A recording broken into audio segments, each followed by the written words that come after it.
All right. Hello and welcome all of you. We are going to start today with the chapter of First War of Independence 1857.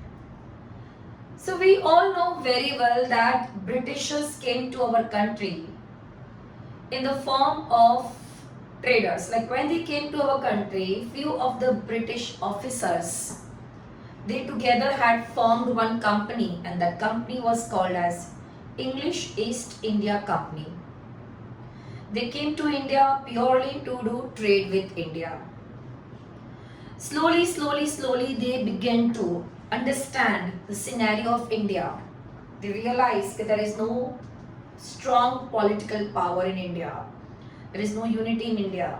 And more, सबसे ज़्यादा they realized that India is very rich and abundance in resources. Their ambition started growing very fast and very high. They began to think that just by trading with India, if we are able to make so much of money, why don't we get entire India under our control? With that motive, their ambitions changed from being a trading company to a ruling country. Slowly they started exploitation of India. In India, there were different social groups at that time. There were kings, there were nobles, peasants, artisans, zamindar, talukdars, common people, and many more. These all group of people became victim of the exploitation of British. Almost that exploitation went on for more than 100 years. And then we all Indians, through different groups, revolted against British for the first time in the year 1857. And that came to be called as First War of Independence, or also called as Revolt of 1857. So let us understand today what were the causes that had caused discontent among the different groups of India. Different groups of India were exploited in different ways. We are going to understand how different groups were exploited. The exploitation of British can be divided into various groups: political causes, socio-religious causes, economic causes, and military causes.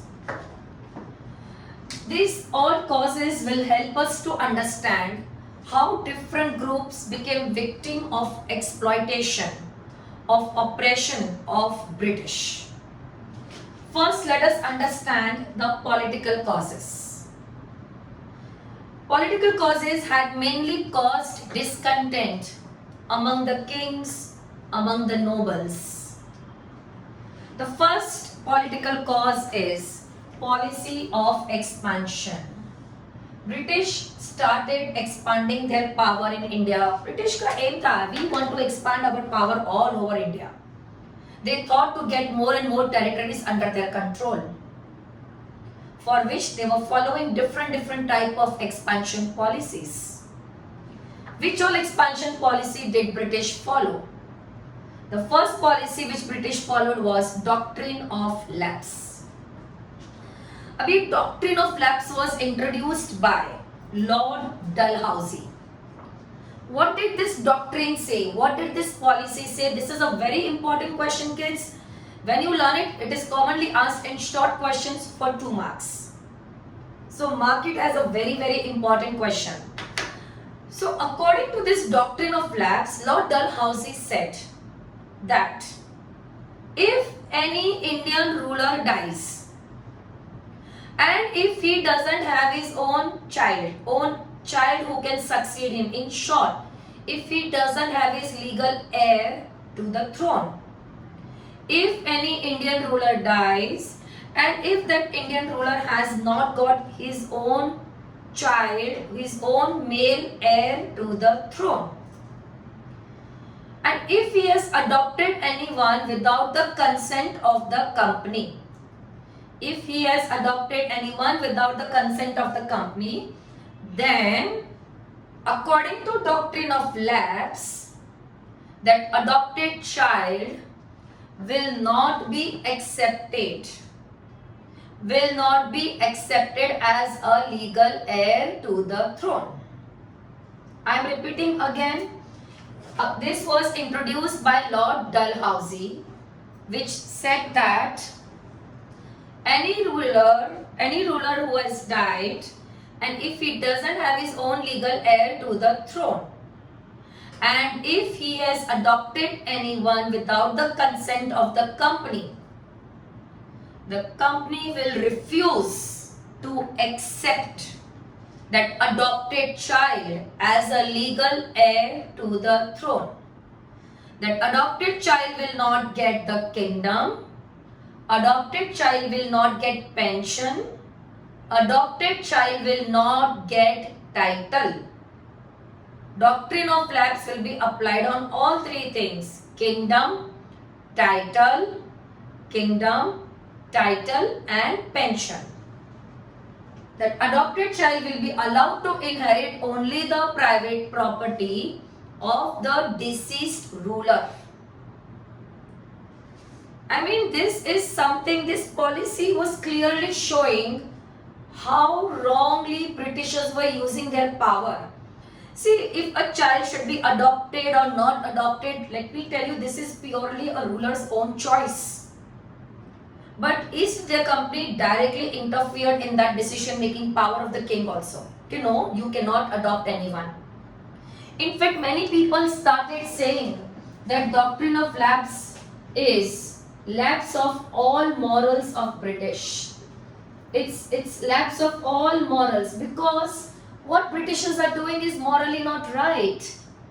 They have no right to interfere in the personal choice, personal decision of the ruler.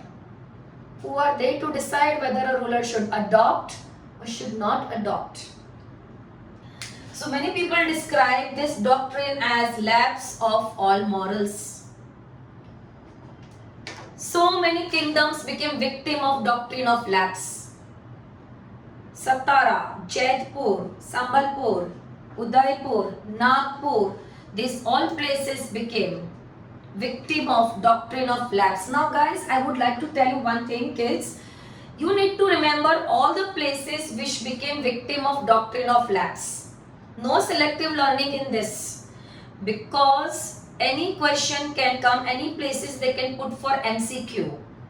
Because we have this MCQ system, we have to remember all those places which were annexed by British under doctrine of lapse. Please make a note of it. So doctrine of lapse said that any adoption will not be accepted. Adopted child will not be accepted if that child has been adopted without the consent of the company. The main victim was Anand Rao. Now Anand Rao was an adopted son of the ruler of Jhansi, whose wife was, the ruler of Jhansi's wife was Rani Lakshmi Bai. So Rani Lakshmi Bai and her husband, who had passed away, they had adopted Anand Rao because they did not have their own child. British, under doctrine of lapse, they clearly said we will not accept Anand Rao as a legal heir to the throne.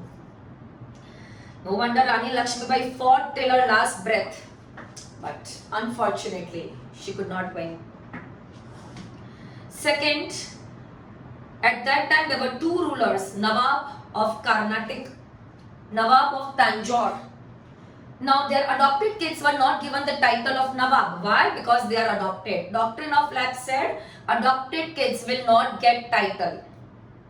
So Nawab of Carnatic and Nawab of Tanjore, both the kids were not allowed to use the title. Nana Sahib, he was adopted son of Peshwa Bajirao II. He was adopted son of Peshwa Bajirao II. Now they refused to accept Nana Sahib as adopted child. At that time Bajirao II was getting pension from British. British said, under doctrine of lapse, we will not give pension to Nana Sahib because he is adopted child. Adopted kids cannot get pension. So these all places and the people became victim of doctrine of lapse, which is truly called as lapse of all moral values of British. The second policy of expansion was outright war. British had declared so many wars in so many places. Let me start with Battle of Plassey and Buxar. They were almost fought. I think Battle of Plassey was fought in the year 1757.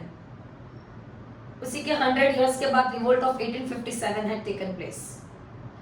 Now with the help of Battle of Plassey and Buxar, British got hold over 3 important places of India: Bengal, Bihar and Odisha. These were the mainly eastern part of India, like the entire that area. Battle of Plassey, Battle of Buxar. I am repeating again. Both the battles gave British control over 3 main areas of India: Bengal, Bihar, Orissa. Then 2 Anglo-Sikh war were fought that helped British to conquer Punjab. So basically northern part of India. They fought almost 3 Anglo-Maratha war, by which Anglo means British, Anglo-Maratha, British-Maratha war, by which British got control over all the areas which were to the north and south of Narmada river. In short, almost western and central India.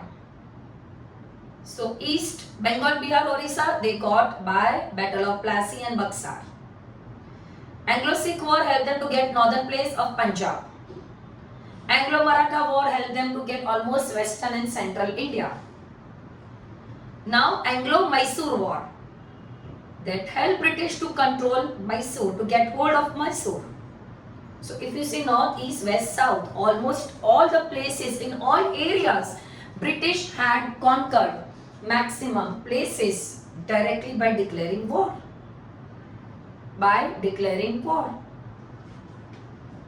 So that is outright war.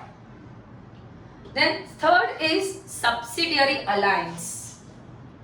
Now see, British wanted to come up with some policy which would help them to get control over a place without declaring war on them.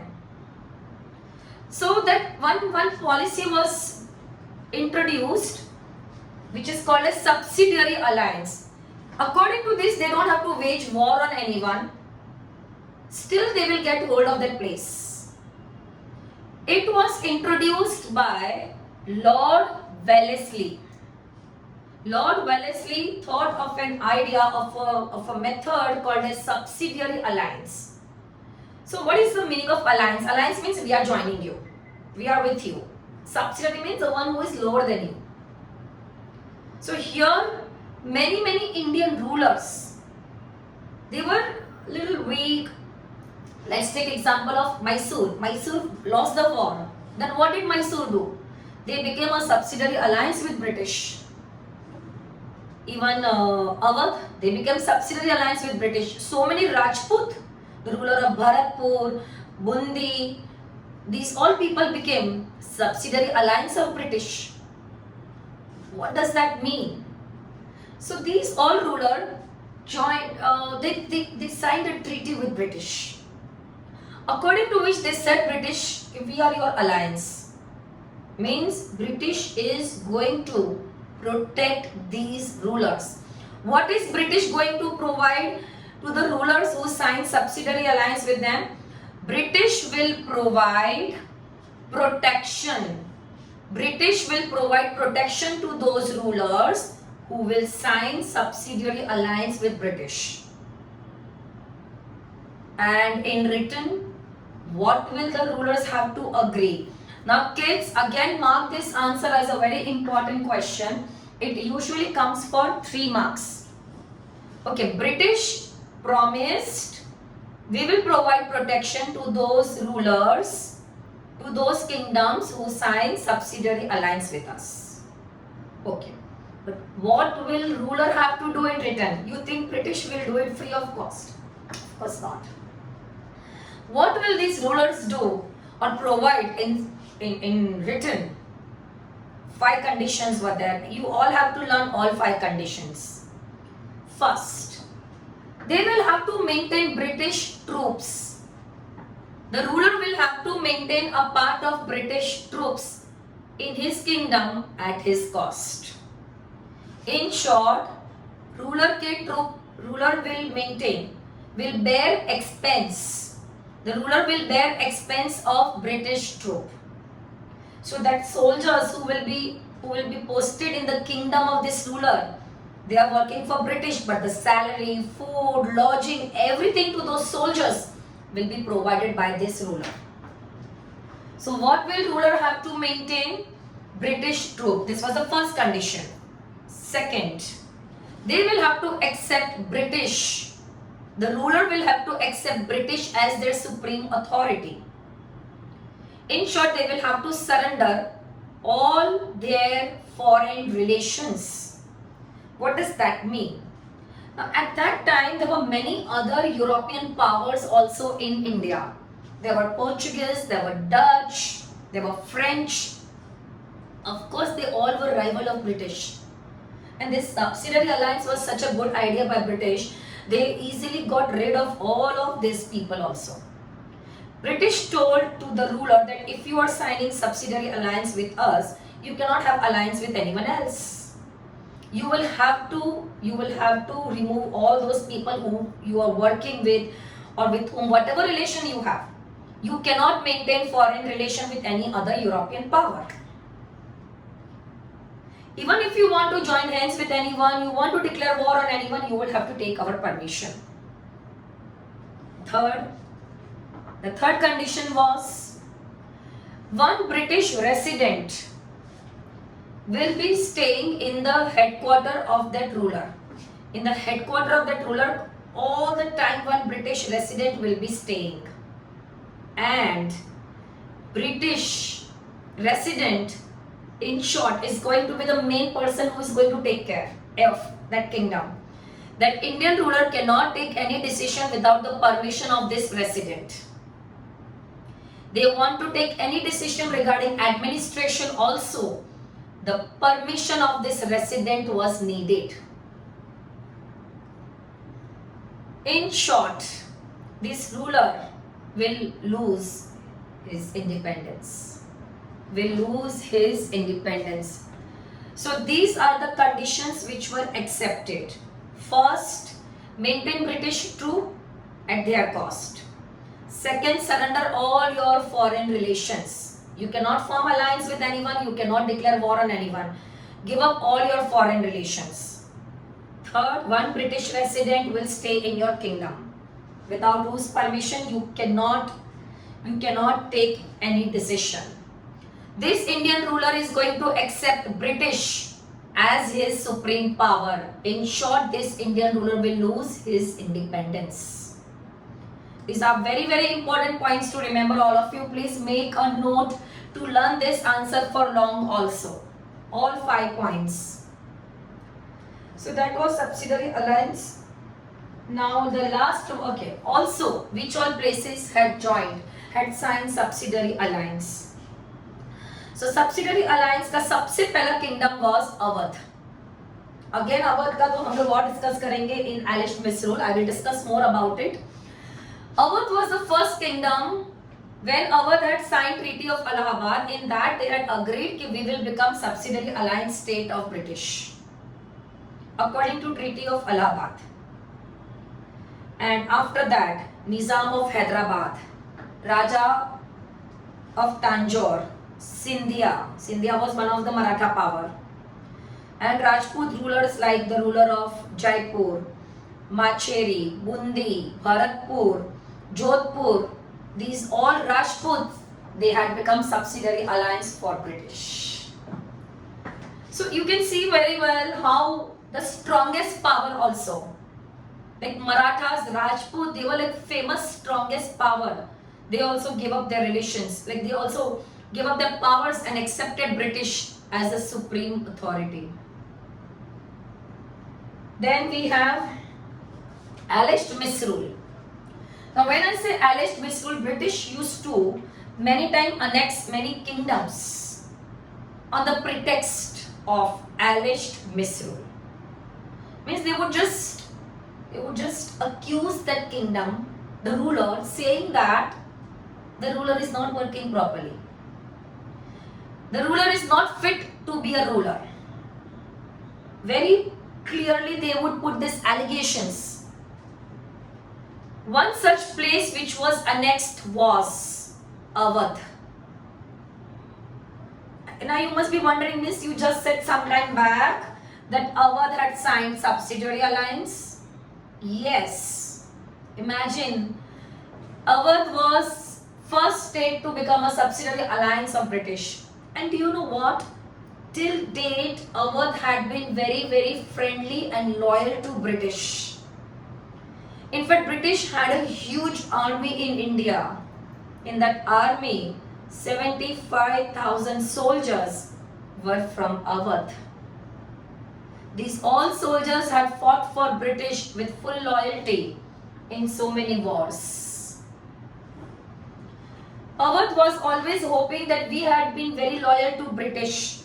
We had been subsidiary alliance state with British. British will not annex our kingdom. They were wrong. Who did that? Lord Dalhousie. Lord Dalhousie annexed Awadh.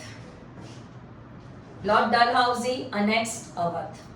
And what reason did he give? Alleged misrule. And you know what? Lord Dalhousie, he wanted to justify his action. Okay, what I have done is correct. So to justify his action of annexing Awadh, he said that I am annexing Awadh for good of the governed. Now this is sentence which is given governed. Governed means people. He said we are annexing Awadh because we want कि people का भला होना चाहिए. Good of the governed, for the betterment of people, I am annexing Awadh because the ruler of Awadh is not ruling properly. The ruler was Wajid Ali Shah. Wajid Ali Shah. He was the ruler of Awadh. British said you are not ruling properly. We are going to annex Awadh. And to justify the action, Lord Dalhousie said we are doing it for the good of the governed. We want to give better administration to people. Did good of the governed happen after annexation of Awadh? No. In fact, when Awadh was annexed, after Awadh was annexed, the taxes and the revenues were doubled on houses, on ferries, on food. They began to charge additional taxes. Where was good of the governed? First, when Awadh was annexed, again I am repeating, taxes were doubled. On food, on houses, on ferries, everything taxes were doubled. In the kingdom of Awadh, thousands of officers were working. So many officers were working in the kingdom of Awadh. British removed all of them. There was large scale unemployment. Nawab of Awadh had his own army. British disposed of that army. All the soldiers who were working in Nawab's army were removed. Again, large scale unemployment.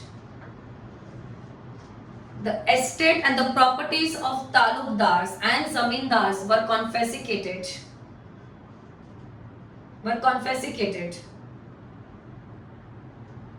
So, even that, they also became sworn enemies of British because their properties and their estates were taken away for no reason. They were taken away for no reason. Even they were also removed. They were also removed from their post. So they also became enemies of British. So the common people became angry after annexation of Awadh because the taxes were doubled. The nobles, the officers who were working in the kingdom of Awadh, they became angry with British after annexation of Awadh because they lost their job. Talukdars and zamindars, their properties were confiscated. They became discontent with British after annexation of Awadh. 75,000 sepoys. Sepoys means Indian soldiers who were working in British Army, who had been very loyally working for British Army.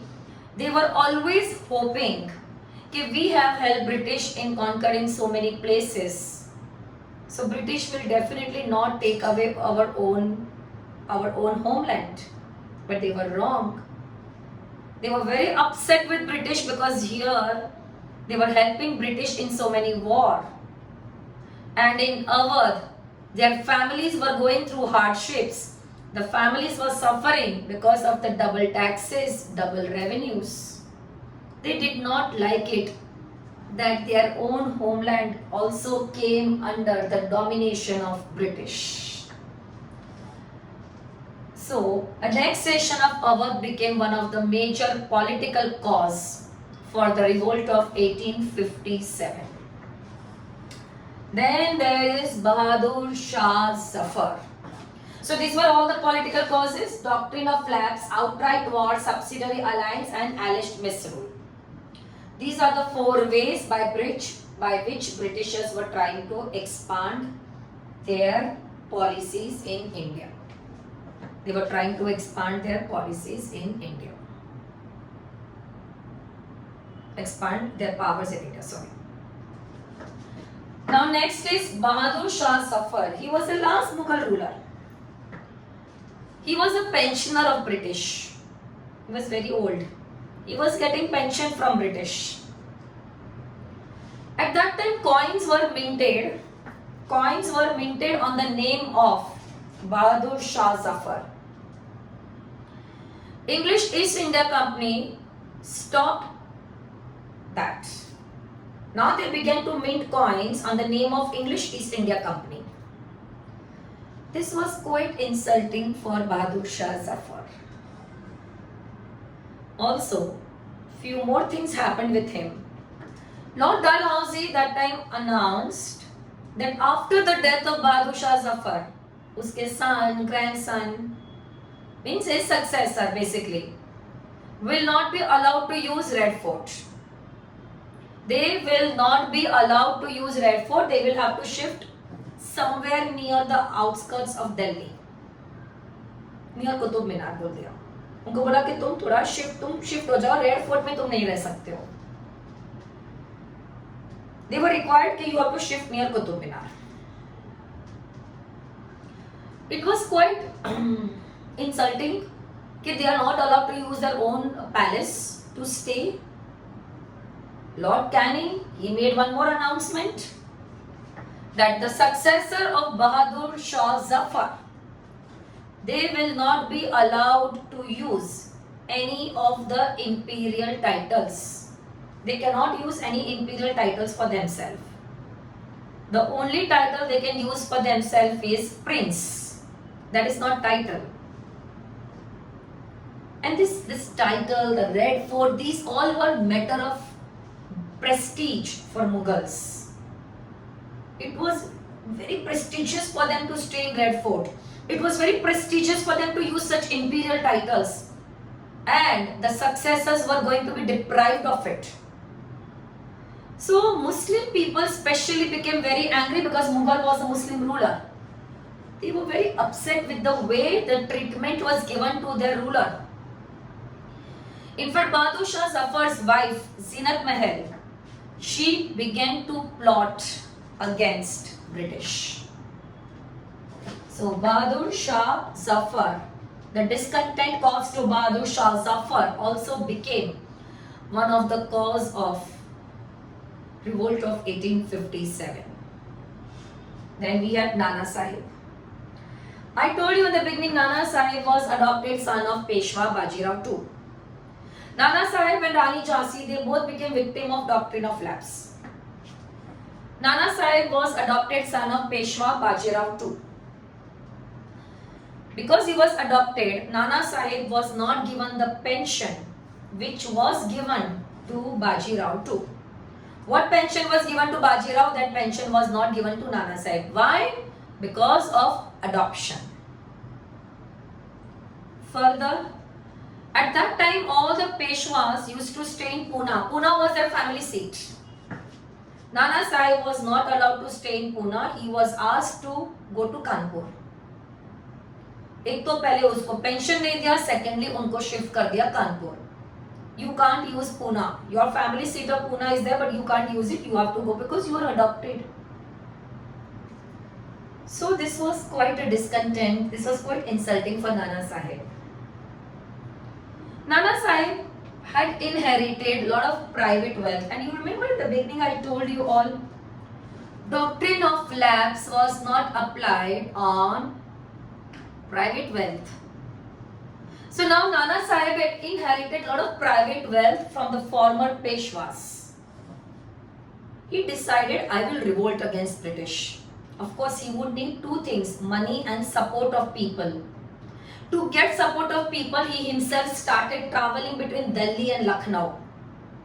He was traveling from Delhi to Lucknow, making people aware that what all wrong things have happened with him and with other people of India, so that he can gather support,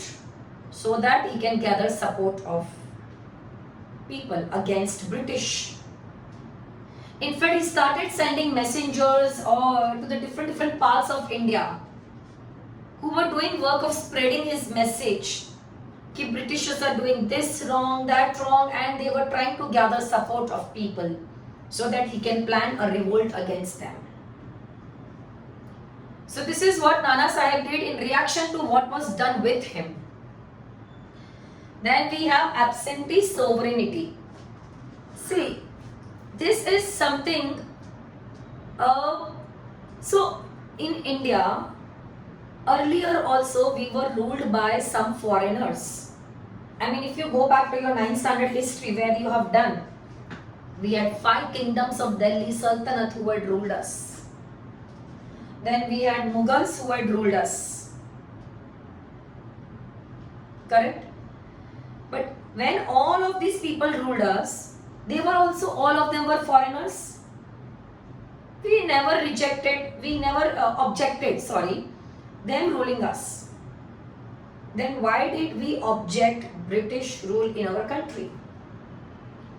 So there was a reason for it. When any of the earlier rulers, especially take example of Mughals, when they had started ruling India, when they began ruling India, they had settled down in India. If they were collecting taxes from us, or if they were collecting revenue from us, they were using this tax, this revenue for the welfare of Indians. Now here, actual British government was not present in India, it was in England. Thousands of miles away from us. And handful of British officers were staying in India, collecting taxes from us and sending it to England. They were not using any of our tax money for us. So, we were not happy with this. That if you are collecting taxes from us, if you want to rule India, stay with Indians. No? The British government is thousands miles away. How are they going to understand about what Indians need by staying away from us? So, Britishers were absent in our country. So, we rejected British rule in our country. So, guys, kids, these were all the political causes that had caused revolt of 1857. Now, next we have is socio-religious causes. Today I am going to cover up all the causes. In the next video, we will cover up all the consequences. Okay. Now, socio-religious causes. The first socio-religious cause was social reforms. Now, British were very different from us in terms of their thought process also.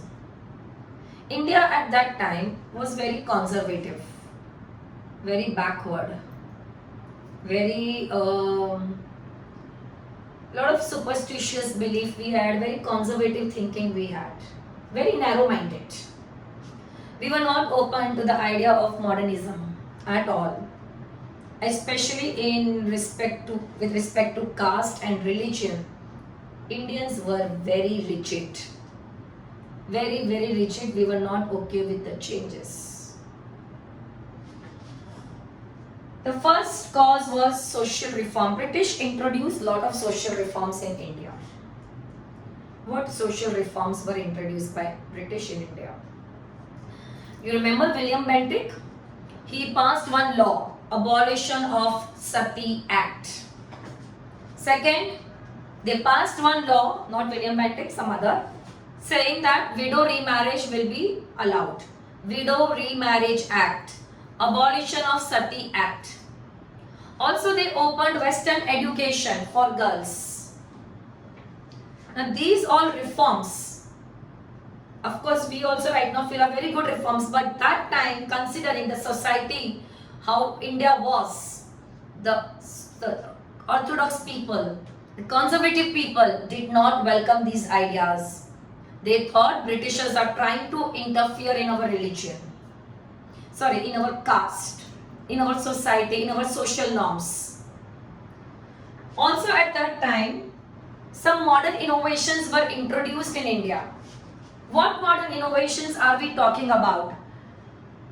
Train, railways and telegraph. So now trains were introduced by British. उनका तो intention एक ही था. They wanted movement of the people, they wanted movement of their army, they wanted to promote their trade, etc. Trains were introduced. But now, the conservative people thought British have introduced train because they want to make people of different caste sit next to each other. Of course, when you travel by train, there will be people of different caste, different religion sitting next to you. So at that time, this idea of different caste, different religion, people sitting together was just not accepted. This would be seen as an act of defiance of your caste. So when British introduced trains, the superstitious people, the orthodox people thought that Britishers are trying to break our belief. They are trying to defy our caste by making people of different caste sit next to each other. Also, telegraph poles were erected. Now, again, some group of Indians thought that the poles have been erected because they want to hang those Indians who would go against British. They want to hang those Indians who would go against British. So any of the modern innovations were not welcomed by us. We considered them as something else only. The interpretation of Indians was very different for them. Then Western education was introduced. The first English medium school was introduced in Calcutta Madrasa. The first English medium school was introduced in Calcutta Madrasa by British government. My bad, I'm so sorry. By Kolkata government, Bengal government, sorry. In Calcutta Madrasa by Bengal government. Then English medium was introduced in Banaras Sanskrit College. Now prior to Western education, the teaching job, the work of giving education, in Hindus it was done by Pandits and in Muslims it was done by Maulvis. When Western education was introduced, these two group of people became very, very discontent because they thought Britishers have introduced Western education not to give us knowledge. Not because British want to give us knowledge, so हम लोग को Western education दे रहे नहीं. उनका intention कुछ और है. British का intention है to give us Western education. The intention of British is to convert us into Christians. British want to convert us into Christian. Second, they are also giving us Western education because they want to discourage our kids to learn about our traditions or about culture or about religious books. because before Western education, what was taught? Religious books, Oriental studies, religious scriptures. This is what was taught. So Pandits and Maulvis said that British are introducing Western education because they want to discourage our kids from learning our traditional religious books, our Oriental studies. They don't want our kids to understand that, so that they will not follow our caste and religion.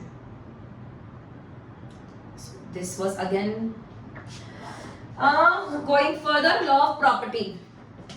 Now there was one act. So there was a Hindu law of property. क्या था पहले? Originally क्या था? So originally Hindu law of property said that if you are a Hindu and if you convert yourself into some other religion like Islam or Christianity, कोई भी अगर religion में तुमने अपने आप को convert किया, if you convert yourself into some other religion, you will not be allowed to inherit the property of your ancestor. You will not be allowed to inherit the property of your ancestor. If you have adopted, if you have converted yourself into any other religion, if you continue as Hindu, you will get all the rights of inheritance. Now British passed one act. Kids, it's very important to remember the name of this act, and this law of property का पूरा question 2 marks के लिए काफी बार पूछा जाता है. So please make sure to learn law of property वाला point very well. But British ने एक law pass किया, Religious Disabilities Act.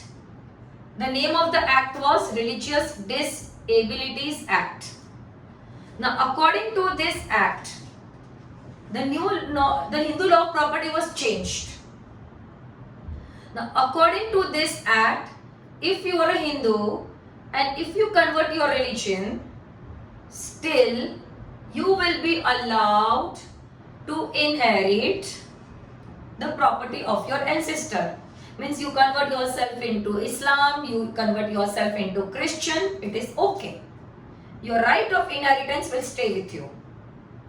You will get property of your ancestor.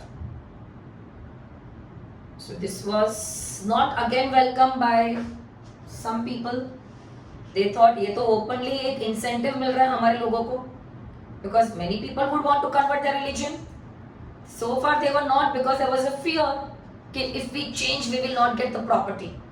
But now that fear is gone, this is an open incentive to people. कि भाई you convert your religion, it is okay if you want to. Still your right of inheritance will be given to you. That means our Indians thought that means surely they are trying to convert us into Christian. They are trying to convert us into Christian. So this was also not taken well by us. Further taxing religious places. Now there were many religious places at that time. The temples, places which belong to temples, the places which belong to mosques. They are called as religious places. So whichever earlier rulers we had, those rulers had never imposed, had never collected any taxes from the religious places. All the religious places were always exempted from taxes by the earlier rulers, because it's a place of temple. You can't take tax on that. Now British passed one law according to which they said we will tax religious places. Again this was not welcomed. The religious sentiments of people were hurt. I mean, it was very hurtful for them that Britishers are taking tax from our religious places. People did not like it. Also, there were many families who were depending on this land, on this money which they were getting from religious places for their source of income. You must be knowing temple, mosque, gurdwara, ये सब लोग बहुत सारे families को support करते हैं financially. बहुत सारे लोग वहाँ पे काम भी करते हैं. तो पहले के rulers were not taking tax from all of them, but now British said we will take tax. So the families who were depending on this land, even their source of income was gone. They lost their source of income. And the religious sentiments were greatly hurt. So this was also one of the cause. Then further we had oppression of poor. Poor people were highly tortured, oppressed. They were asked to pay extra taxes, revenue. If they were not able to do that, they were flogged, they were tortured, they were put into jail by British. Racial discrimination. Now, British were highly racist. They always looked down upon Indians with contempt. They always maintained that social distance from us. Always. They looked down upon Indians with contempt. Oh, we don't want to. Means they thought that they are very, very superior than us. They always made Indians also feel that you all are very low than us. We are superior. So many gardens, public parks, first class railway compartment, everywhere the boards were put up. Indians and dogs are not allowed. At every place, Indians were humiliated on the grounds of racial discrimination. Then there was activities of Christian missionaries. So in 18th century, there were many. So when British came to our country, I'm talking about 18th century, the Britishers were very different. When they came in our country, they had no zeal for Christianity, nothing like that. In fact, many of the British officers were trustee of Hindu temples. They were trustee of Hindu temples. They never tried to promote Christianity, never ever in the beginning. But in 19th century, their attitude changed. They began to interfere in our social custom. They began to interfere in our religion. Mainly, they began to interfere in our religion also. In 19th century, British at many of the places condemned idol worship.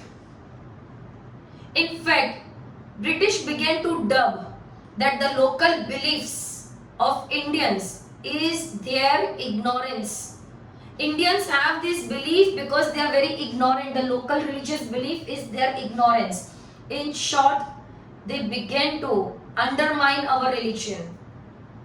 And the most important point, at that time there was increase in the number of Christian missionaries and activities of Christian missionaries. That shows that yes, they were trying to promote Christianity, which in 18th century they were trying to not. But in 19th century, yes, they were trying to promote Christianity. So these were all the socio-religious causes. Then we have economic causes. So far we have seen political causes, socio-religious causes. Now let us talk about economic causes. Exploitation of resources. So India was made as a colony. All the Indian resources, for example, the cotton of India, the plantation crops of India, everything was used by British for their benefit. In short, so what they were doing? They were buying raw material from us at a very cheap rate. Now from that they were converting finished goods, selling it in India at a very high rate. At the same time, our domestic industries, they were making all handmade goods. Britishers were sending all machine-made goods. Same goods we were making handmade and they were making machine-made. So their goods were cheaper and durable as compared to ours. So definitely our people could not compete with their goods.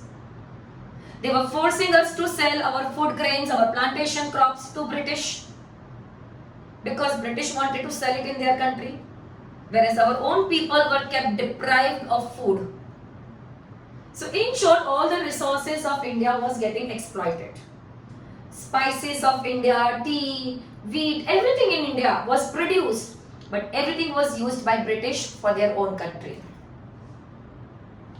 Second, at that time, drain of wealth. Now kids, I want everyone to learn the definition of drain of wealth very well. It's a very very important point. This drain of wealth का definition भी बहुत बार पूछा जाता है. So I'll tell you one thing. जब तक Battle of Plassey नहीं हुआ था, I'm talking about before Battle of Plassey. Battle of Plassey के पहले, whenever Britishers used to come to our country, they would to buy things from us, to buy raw material from us. They would get gold in our country, from their own country. Means they would give us gold, and in return we would give them our raw material. Fair enough.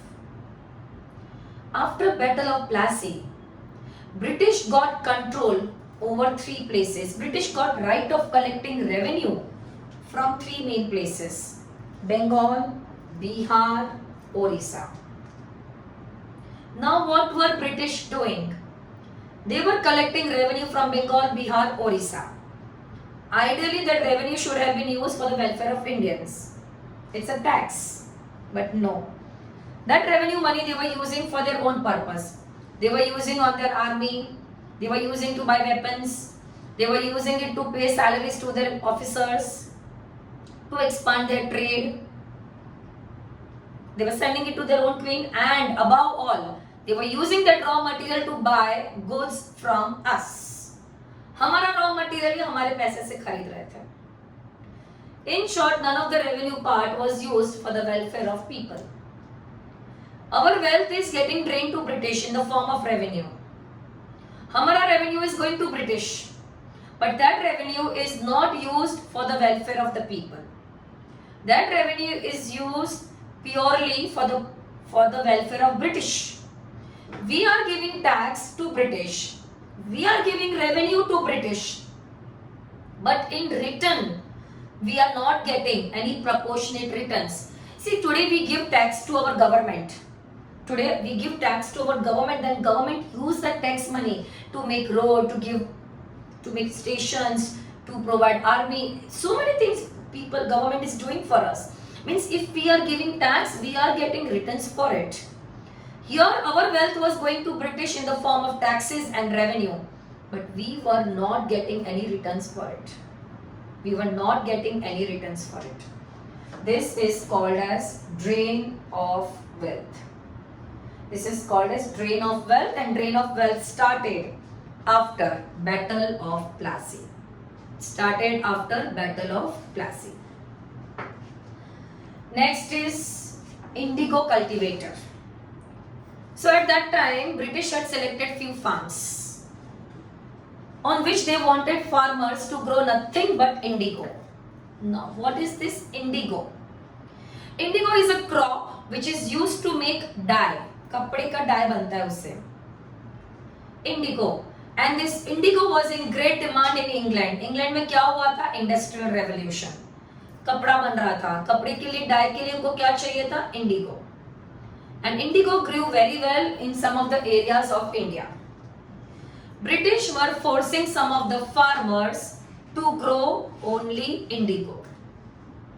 Now, farmers didn't want to grow indigo. Why? I will tell you. A, they will not get right price. They will not get fair price. British would pay them very less. B, the conditions under which indigo was grown was very inhuman. Means when they would grow indigo will spoil the fertility of the farm. Plus, when they have to harvest, it's got a little chemical. So very inhuman conditions ke under indigo was grown, and they knew that after growing it with so much of trouble, Britishers are not going to give us fair return for it. Then why should we grow indigo? But Britishers were very clear, if we have selected some farms, on those farms you will grow nothing but only indigo. What if farmer doesn't agree? British will destroy their farms. Whatever else if we will grow without indigo, instead of indigo, those all crops were destroyed by British. Also, British would take away your cattle as a punishment if you will grow something else besides indigo. this was the treatment given to indigo cultivators. So that also became one of the major reasons. Further, growing unemployment. Growing unemployment means so many kingdoms were annexed. What happened to the people who were working in those kingdoms? The nobles, the officers, the soldiers, they all lost their job. Do you know, again it is a connecting point in the same, at that time the Indian cottage industry, handicraft industry बोलते हैं हम लोग, पता है जो shawl बनाता है, carpet बनाता है, ये सब हैंडीक्राफ्ट है. India was known for is handicraft industry. चलो पहले एक बार ये पॉइंट समझते हैं, then we will talk again about unemployment. India में कॉटेज इंडस्ट्री स्पेशली हैंडीक्राफ्ट बहुत थे. वो कॉटेज इंडस्ट्रीज है, handicraft industries. Now those people, ये जितने भी हैंडीक्राफ्ट इंडस्ट्री वगैरह थे, those people first of all many of them were making textile. Okay, nice hand woven kapra they used to make. Now they had to face tough competition. They all were handmade goods. They had to face tough competition from British machine made goods. Secondly, at that time from British machine made goods. Secondly, when they were selling their goods, they used to sell their goods in foreign market also, because the goods were in great demand in foreign market. So when they were selling their goods in foreign market, they were subjected to heavy duty. British ने बोला बेचना है तो बेचो, but you will have to pay us a lot of tax. On the other hand, when British goods were sold in Indian market, they were sold for nominal or no duty. They were sold for nominal or no duty. As a result, our handicraft industry completely crippled. In fact, do you know this handicraft items are usually a bit expensive. They're quite luxurious product. Who would usually buy them? The kings, the nobles, the moneylenders, the zamindars, the upper class people. And now there were no kings left, there were no nobles left, because British had removed all of them. So these people who used to buy their goods, those buyers were only gone now. So Indian cottage industry, handicraft industry completely shut down at that time. Three main reasons. A, their handmade goods could not compete with British machine made goods. B, what is the second reason? Their goods were subjected to heavy duty when they were sold in foreign market. And C, these goods, and the third reason is, these people, they were depending on the patronage or the buyers who were kings, nobles, higher class people, but now that group of people were not there only. So they lost their buyers. So that was also one of the reasons. Now coming back to growing unemployment. So now when cottage industry shut down, all the artisans, they lost their job. When the kingdoms were annexed, nobles, officers, soldiers lost their job. At that time, so many people lost their job. In fact, there was farmers, many farmers also had, because Britishers were charging heavy taxes and revenue from farmers. So many farmers had also sold away their land. They had given up farming. The peasants had, because they were not able to cope up with the burden of taxes and revenue. So even they also had given up, even they became unemployed. There was large scale unemployment in India. There was large scale unemployment in India at that time. So unemployment grew. In fact, in India there were so many major famines which had taken place at that time. So many famines had taken place at that time in India. Poverty was growing, unemployment was increasing, poverty was growing day by day. There were 12 major famines had affected India, 12. And British were not doing anything for us at that time to help us or to provide relief to us, nothing. Poverty was getting worse day by day. Then was Decline of landed aristocracy. Now, this is very interesting point. At that time, British started one law, Inam Commission. Now, according to Inam Commission, if any talukdars or zamindars, okay, if any talukdars or any landlord, let's say landlord, any talukdars or landlords, if they don't have sufficient papers, you know, इनके पास paper work नहीं है to show कि ये land मेरा है. अभी मैं बोलूंगी मेरा ये, तो ब्रिटिश बोलेंगे कैसे मिला तुमको? I would say I have inherited from my forefather. तो British would ask to show the papers. Papers बताओ जिसमें लिखा है कि ये तुम्हारा है. And many of the people that time did not have enough paper work to prove that this land belongs to me. They did not have title deed. Title deed means the ownership papers were not there. So many talukdars and landlords lost their estates. Why they lost their estate? Because there was no paperwork. What happened to this land estate? British confiscated them. British ने ये सारे estates को confiscate कर दिया. करके क्या किया? What did British do? British sold this land in auction to the highest bidder. Who would bid highest amount, they would get it. Now, who would buy it usually in the auction? The money lenders or the rich merchants, they would buy it. And they would themselves not do farming on this land. They would give it to some tenant farmer. Tenant का मतलब वो होता है जो farmer भाड़े पे land use करता है. So they would themselves not grow anything on this. They would give it on rent to the tenant farmer. Now, since these people have paid huge price in auction to buy them, they would put lot of burden of rent. They would charge very high rent on the peasants, on the tenant farmer. So all that burden came on the farmers. So this Inam Commission का meaning learn करना जरूरी है. The people who did not have title deed, their properties were confiscated. And do you know how many properties were confiscated by British at that time?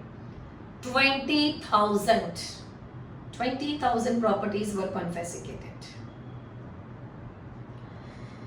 And now, last, so we saw economic causes. सबसे पहले हमारे resources were exploited. For whom? For benefit of British. Then we spoke about drain of wealth. Then how peasants were upset.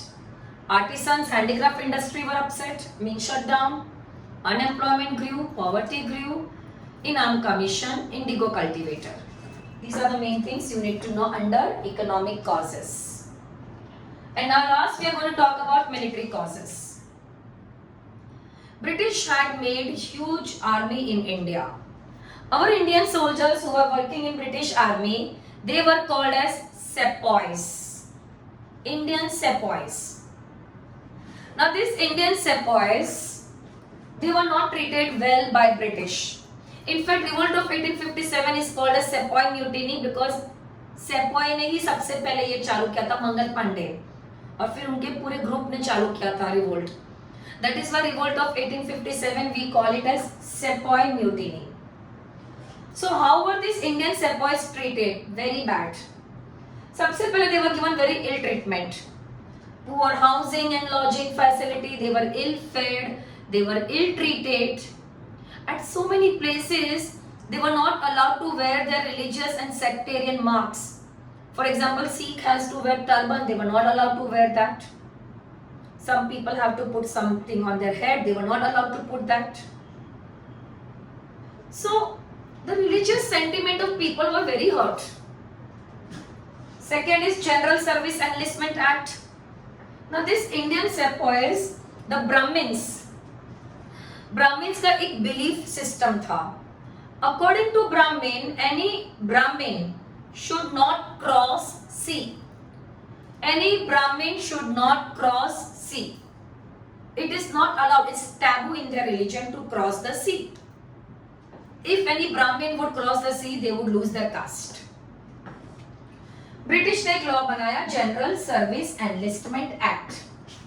Now, according to this law, अगर British is involved in some war outside India, then British will send the soldier to fight for them. It can be anywhere outside India. If the soldier is working for British, that soldier cannot say no. But अभी दूसरे part में जाने के लिए उस time पे people used to travel by ship. That means a person will have to cross the sea water. Sea cross करना पड़ेगा. And if Brahmin would cross the sea, they would lose their caste. So the Brahmin soldiers were very upset with British कि why are Britishers making such law which are not respecting their religious sentiments. When British know that it is taboo for Brahmin to cross the sea, why are they forcing a Brahmin soldier to cross the sea? Third was larger proportion of Indians in the British army. So now British had made this huge army in which we were almost like we were 4 times more than them. Very, very, very, like Indians were 4 times more than British soldiers. In fact, Lord Dalhousie had noticed this and he had given warning also on that the number of Indians in British army are more. Indian sepoys बहुत ज़्यादा है. One day this will work against us. We should employ more and more British soldiers in the army. But that could not happen. So as expected, one day we took advantage of this situation and we revolted because we knew we are more in number. Bleak prospect of promotion. See, Indian soldiers were highly efficient, very loyal. In fact, many of the Indian soldiers earlier were working in some of the ruler's army at a very high post. They had shown very great performance also. But still, any of the Indian soldiers were not given promotion. The highest post that would be given to any Indian soldier would be only Subedar. Subedar के ऊपर का post उनको मिलता ही नहीं था. Subedar would be the highest post that would be given to them. Then there was deprivation of allowances. So our Indian soldiers were depending on certain allowances besides their salary. For example, Indian soldiers always used to have free postal service. But British passed a law, Post Office Act, according to which no free postal service. Then many of the Indian soldiers, when they used to go to fight at a place away from their homeland, they were paid extra salary as a compensation. All the Indian rulers earlier used to pay that salary. अगर तुम अपने homeland से दूर रह के कहीं लड़ रहे हो, तो वो इंडियन सोल्जर को थोड़ा सा एक्स्ट्रा पेमेंट दिया जाएगा. That extra payment was called as bhatta, B-H-A-T-T-A, bhatta. Now, this bhatta was stopped. British said no bhatta. From now onwards, no bhatta to anyone. They said we will not pay any additional tax to anyone. We will not pay any additional salary to anyone. So bhatta was not given, free postal service was not given. Faulty distribution of troops. At that time, all the strategically important places were under Indian rulers. Indian sepoys. Like Delhi, there was Indian sepoy. Allahabad, Indian sepoys were posted. They all were strategically very important places. In fact, that time, Britishers were involved in a lot of wars outside India. For example, there was Persian War, Crimean War, Chinese War, and we Indian soldiers that time felt, our Indian soldiers felt that right now the safety of British is in our hand. So we decided to strike at the right time. Also, the salaries given to Indian soldiers, in spite of such a hard working people, they were paid salaries which was 8 times less than British soldiers. We were paid 8 times less. And last, British had shown lot of poor performance in. So till now, Indian soldiers had a myth. What myth we had? We had this myth that British are invincible. British are invincible. उनको कोई नहीं हरा सकता है. Then we saw poor performance of British in many wars. Like we saw poor performance of British in Crimean War, in Punjab War. In fact, Santhal tribesmen, no wonder we had given them, they had lost. But Santhal tribesmen had given tough fight to British with the help of axes and bows. So this broke our myth that Britishers are invincible. We realized if we are determined, we can defeat British very easily. And thus that motivated our soldiers to take up the revolt. So these were the main causes under the heading of political, socio-religious, economic and military causes. Now next class we will talk about the immediate cause that led to immediate beginning of the revolt and consequences of the revolt. Thank you so much.